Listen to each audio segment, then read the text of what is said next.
Listen, I get it. You've never done Congress before. You have nothing to worry about. My name is Caden Harry. Congressman, or not really. Though I do know a thing or two about student Congress.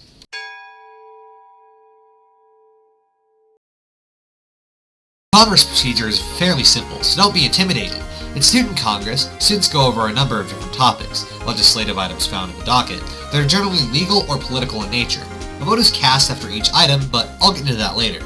There's a presiding officer in each chamber, the group of people who you're debating with, whose duty it is to choose who speaks, keep order and structure in the chamber, as well as managing and counting the vote on each item in the docket. If you want to speak, hold up your name card or raise your hand.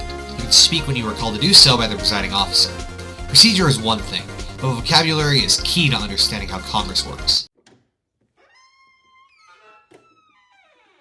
Limit or extend debate to blank rounds essentially means that after a certain number of rounds, the chamber automatically moves to the previous question. Divide the chamber is becoming more dated and less common in Congress, but it means that everyone who has an affirmative or negative speech raises their hands to see how many rounds of debate might be left.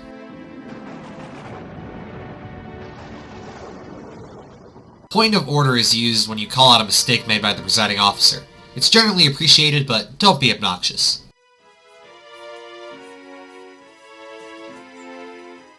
Take recess until whenever is a request to allow a short break in the chamber. Open the floor for debate, well, opens the floor for debate. Another important thing to know is how to act in Congress. Being nice gets you far. Trust me.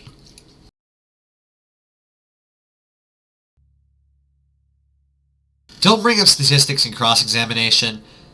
It's against the NSDA rules and it's really annoying. Make your cross-examination questions very concise and easy. Just don't waste people's time. Try to make allies, but don't be fake. You're still in high school, you should know how to do this on the floor as well. Don't make attacks personal, that's just rude.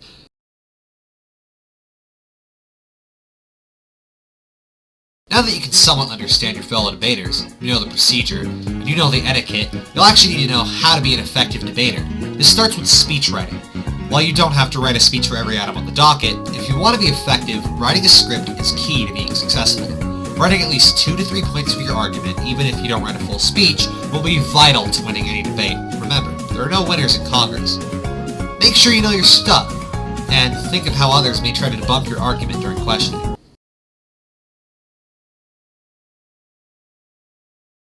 Make it very clear that you're arguing in the affirmative or the negative. Don't leave it up to interpretation. Keep your argument focused. Argue based off of the item. Make sure that you have a lot to say, and don't bog down the conversation by making everything about the environment. Acknowledge other Congress members in your speeches, build rapport, and tackle specific things from their argument. Use logos, pathos, and ethos appropriately. Give yourself authority. Make yourself seem like an expert even if you know nothing.